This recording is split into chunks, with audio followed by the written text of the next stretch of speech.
ये लाइन जो दिख रहा है ना आपको, in Linnaeus time a two kingdom system of classification with Plantae and Animalia kingdoms was developed that included all plants and animal respectively. तो याद रखो, ये एक लाइन बहुत इंपॉर्टेंट है नीट में, आपको कंफ्यूज करके असर्शन और रीजन क्वेश्चन दे सकते हैं। याद रखो, in Linnaeus time a two kingdom system of classification with Plantae and Animalia kingdoms was developed that include all plants and animal respectively. This system was used till recently. This system didn't, ये point बहुत important है, ये भी अभी वो assertion की तरह दे सकते हैं, और ये जो मैं बोल रहा हूँ, this system didn't distinguish between the eukaryotes and the prokaryotes, unicellular and multicellular organisms and prosynthetic and photosynthetic and non-photosynthetic organisms. This is a very very very important question. ये नीट 2026 में आ सकती है। तो ये लाइन आप ना NCERT में एक 10 बार वो लाइन को ना आप हाइलाइटर से या आपके पेन से ना उसको अंडरलाइन करो और उसको कभी भी याद रखते रहो। जब भी आप सोते हो ना, मेरा जो लेसन में आज बोला हूँ ना, वो याद रख लो, वो बहुत इम्पोर्टेंट है। मैं अभी आपको हाइलाइटर से ये करता हूँ।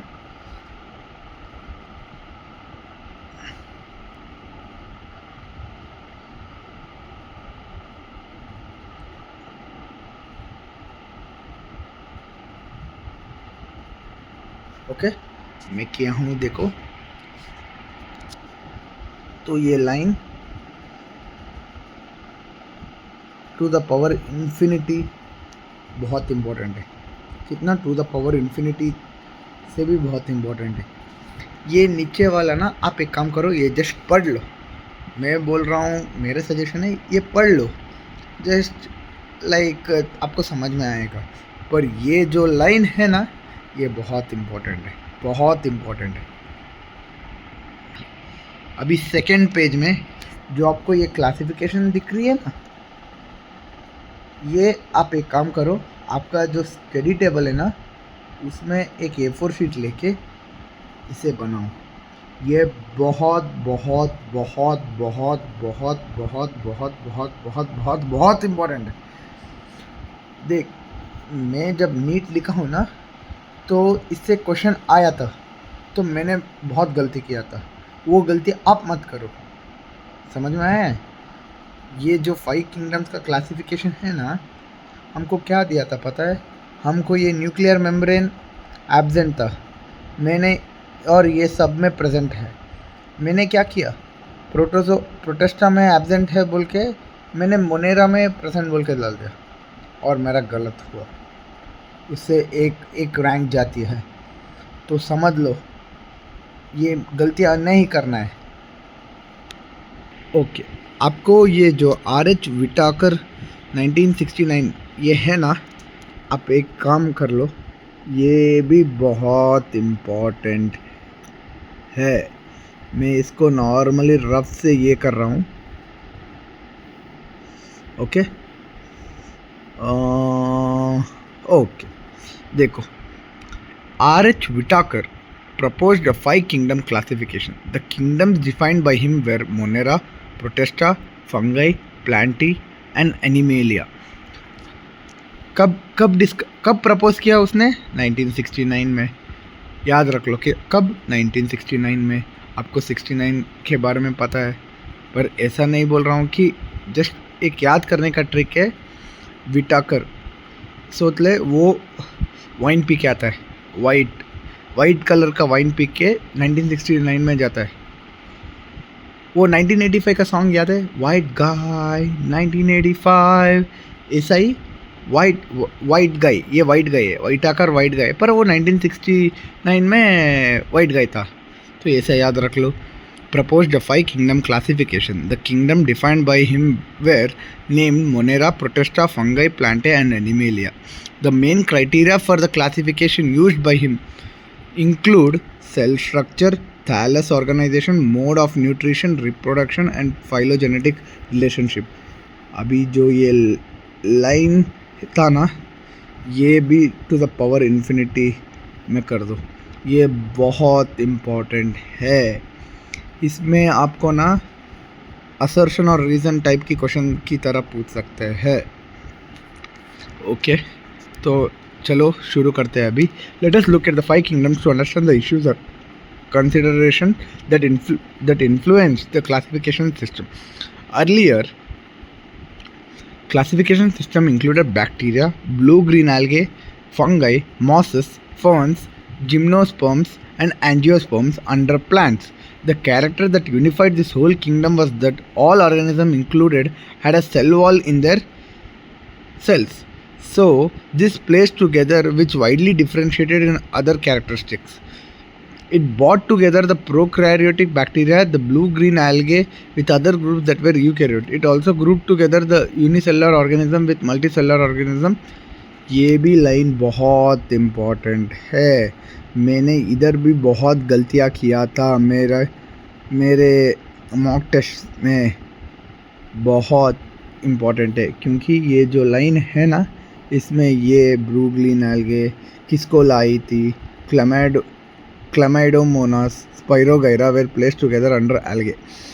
The classification did not differentiate between the heterotrophic group fungi and autotrophic group green plants. Though they showed a characteristic difference in their wall composition, the fungi had chitin, ये बहुत important है, while the green plant had cellulosic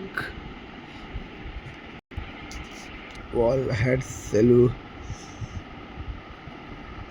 such characteristics were considered, the fungi were placed.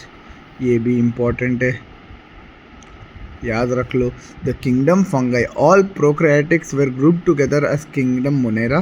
Unicellular eukaryotic organisms were placed in kingdom Protista. Kingdom Protista has brought together Chlamydomonas, Chlorella, earlier placed in algae. ये भी question हो सकती है।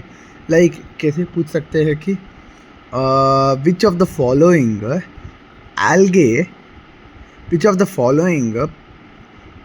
thought to be an algae was put in plant because it both has cell walls? So the answer is Chlorella with Paramecium and amoeba, which were placed together in animal kingdom with Lacet. It has put together organisms which in earlier classification were placed in different kingdoms. This happened because the criteria for classification changed. This kind of changes will take place in the future too, depending on the improvement in our understanding of characteristics and evolutionary relationships. तो याद रख लो, over a time an attempt has been made to evolve classification which reflects not only in this chapter. ये जो line है ना अभी जो मैं बोला क्लोरेला, ये भी लाइक उतना इम्पोर्टेंट नहीं है, फिर भी ना इसको ये साल ये क्वेश्चन लाइक आ सकती है। मैं उतना गारंटी नहीं दे सकता हूँ, आ सकती है क्योंकि ये लाइन भी बहुत इम्पोर्टेंट है। तो ये भी एक स्टार मार्क, जो आपको इम्पोर्टेंट लगती है ना उसको आप एक काम करो, उसको आप ये कर दो, क्या बोलते हैं उसको, स्टार में रख दो। जो बहुत इम्पोर्टेंट है नीट में आया है ना, उसको आप 3 स्टार लगा के उसको टू द पावर इन्फिनिटी कर दो, क्योंकि वो बहुत आएगा ही आएगा, क्योंकि वो बहुत इम्पोर्टेंट है। एग्जामिनर्स को ना आपको किधर रैंक निकालना बोल के उनको पता है। तो अभी चलो शुरू करते हैं। किंगडम मोनेरा,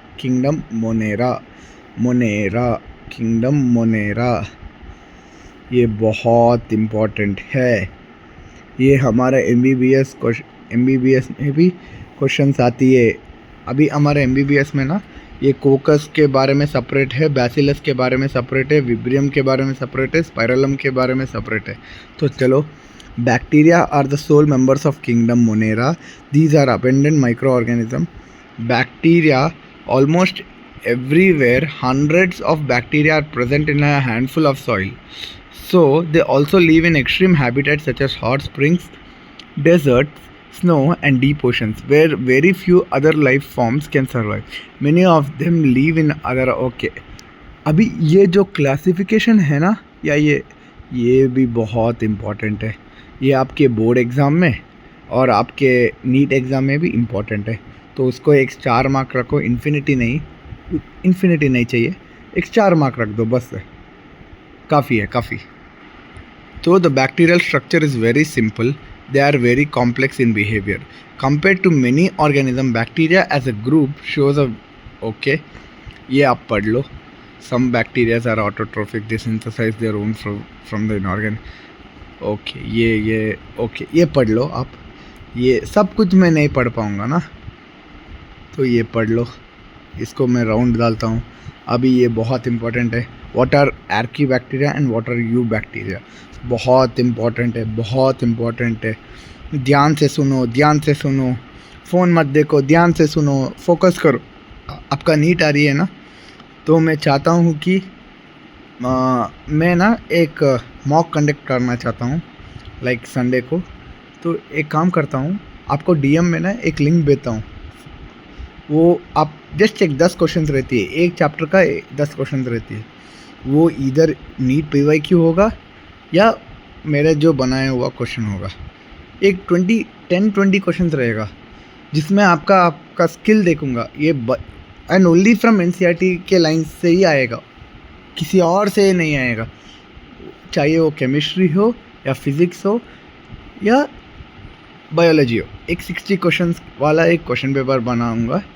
उसको आप ज्वाइन करना चाहते हो, फ्री है, सबको फ्री है. आप ज्वाइन करना चाहते हैं तो ज्वाइन कर दो, वो गूगल फॉर्म्स में बना दूंगा. ठीक है, तो चलो करते हैं शुरू. आर्की बैक्टीरिया से.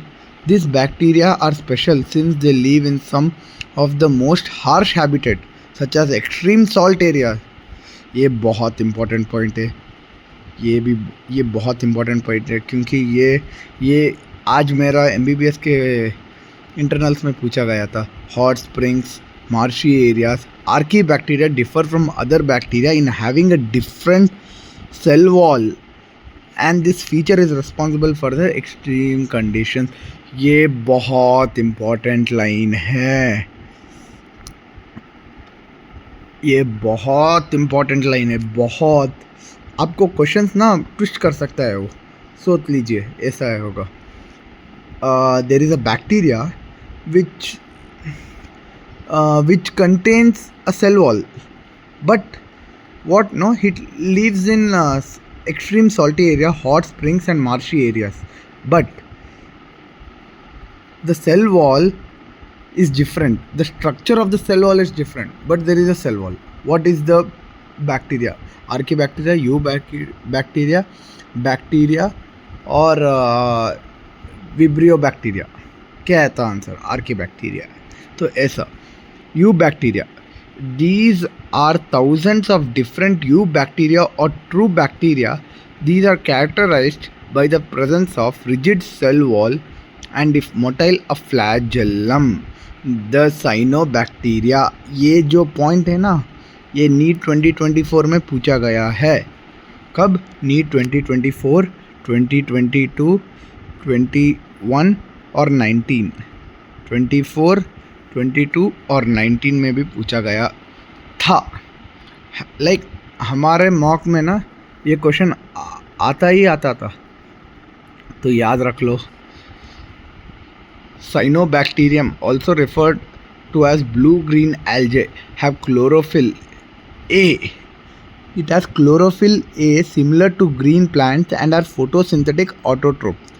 So the cyanobacteria are unicellular, colonial or filamentous, marine or terrestrial algae. The colonies are generally surrounded by a gelatinous sheath. ये पॉइंट भी बहुत इम्पोर्टेंट है. They often form blooms in the polluted water bodies. Some of these organisms can fix a atmospheric nitrogen in the specialized cell called heterocyst. ये तो बहुत important है. इसमें तो मैंने गलती कर दिया था. ये आप 1000 बार पढ़ना है. NCERT ना, आप नीट में अच्छा मार्क्स लाना है तो आप बायोलॉजी में अच्छा लाना है फर्स्ट. तो fix atmospheric nitrogen in specialized cell called heterocyst. Example, वो एग्जाम्पल जो है ना, नोस्टॉक एंड अनाबिया. अनाबीनिया, अनाबीना समथिंग, या नॉस्टॉक एंड अनाबीना, ये 2 एग्जाम्पल भी याद रख लो। ये 2 एग्जाम्पल से ज़्यादा कुछ भी नहीं पूछेगा वो। Chemosynthetic autotrophic bacteria oxidize the various inorganic substances such as nitrates, nitrites, ammonia। ये याद रख लो, ये भी बहुत इम्पोर्टेंट है क्योंकि उसमें तीन टाइप के नाइट्रोजन कंपाउंड्स है। क्या है वो? Nitrates, nitrites, ammonia. और इसमें भी वो वर्डिंग चेंज कर सकते हैं। नाइट्रेट्स को हमारे इसमें ना, हमारे मॉक में नाइट्रेट्स को NITRITES को TES बना दिया था। तो बहुत मैं सोचा, तो ये नाइट्रेट्स है बोल के सोचा था मैं। RI है नाइट्रेट्स में, ये RE बना दिया, A को E बना दिया। तो देख के पढ़ो यार, बहुत इम्पोर्टेंट है। आप डॉक्टर बनना चाहते हो ना, तो डॉक्टर बनने के लिए डॉक्टर तो बन जाएंगे, पर जो MBBS में तू स्ट्रगल फेस करता है ना, वो स्ट्रगल ना कोई भी फेस नहीं करता है दूसरे कॉलेजेस में। चलो, and such as nitrates, nitrites and ammonia use the released energy for ATP production. They play a great role in recycling nutrients like nitrogen, phosphorus and iron and sulfur. Heterotrophic bacteria are the most abundant in nature. The majority are important decomposers. Many of them have impact on human affairs. ये point भी, every line in NCERT is important क्यों बोलते हैं NEET में, ये भी point आ सकती है। Production of antibiotics, fixing nitrogen in the, अभी हम आज का टॉपिक बैक्टीरिया तक करेंगे, ठीक है। तो roots etcetera, some are pathogens. Now what are pathogens? Organisms causing disease is called pathogen। और ये जो पैथोलॉजी है ना, like study of pathogens, pathology ये सेकेंड ईयर MBBS में बहुत इम्पोर्टेंट सब्जेक्ट है। तो याद रख लो, to human beings, crops, farm animals and pets, याद रख लो। ये जो मैं बोल रहा हूँ ना, ये मेरे MBBS का आज का क्वेश्चन था। Cholera and typhoid, cholera, typhoid, tetanus, citrus canker are well known diseases caused by different bacteria. ये जो क्वेश्चन है ना, रुको, कोलेरा, ये हमारा 5 मार्क्स क्वेश्चन है। आज 5 मार्क्स को पूछा गया था और 10 मार्क्स को MBBS में लिखना होती है। Bacteria reproduce mainly by fission, ये भी बहुत इम्पॉर्टेंट पॉइंट है। वो लोग फिजन को फ्यूजन बना देंगे, तो याद रख लो। Sometimes under unfavourable conditions they produce spores. Unfavourable conditions कब होती है? जब उसका सेल वॉल डिस्ट्रॉय हो रहा है, ये हो रहा है, या कुछ गड़बड़ हो रही है, तब वो स्पोर्स की तरह ये कर देते हैं। They also reproduce by a sort of sexual reproduction by adopting a primitive type of DNA transfer from one bacterium to another. ये भी इम्पोर्टेंट है, ये डायग्राम और ये जो लाइन, दे ऑल्सो रिप्रोड्यूस, ये भी important. The mycoplasma are organism that completely lack cell wall, ये लाइन भी बहुत इम्पॉर्टेंट है, नीट में भी पूछा गया था। They are the smallest living known and can survive without oxygen, ये भी important है। many mycoplasms are pathogenic in animal and plants। तो अभी आज का टॉपिक था मोनेरा। तो आपको वीडियो कैसे लगा बोल दीजिए, लाइक करो, सब्सक्राइब करो, शेयर करो आपके फ्रेंड्स के साथ। और मैं ना अभी एक आपको ना थोड़ा क्वेश्चंस देता हूँ, वो क्वेश्चन सॉल्व कर दीजिए। लाइक मैं कमेंट में डाल दूँगा, वो क्वेश्चन सॉल्व करो। आपको कैसे लगा ये क्लास बता दो, कमेंट करो, लाइक करो, शेयर करो, एंड थैंक यू।